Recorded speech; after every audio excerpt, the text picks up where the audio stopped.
എന്തു പറയും ഞാൻ, എന്തു പറയും ഞാൻ എന്റെ ഭഗവാനോടെന്തു പറയും ഞാൻ.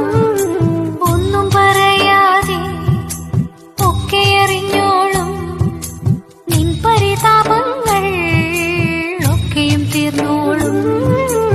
എന്തു ചോദിക്കും ഞാൻ, എന്തു ചോദിക്കും ഞാൻ എന്റെ ഭഗവാനോടെന്തു ചോദിക്കും ഞാൻ. ഒന്നും ചോദിക്കാതെ ഒക്കെയും തന്നോളും നിന്റെ അഭീഷ്ടങ്ങൾ ഒക്കെ നടന്നോ.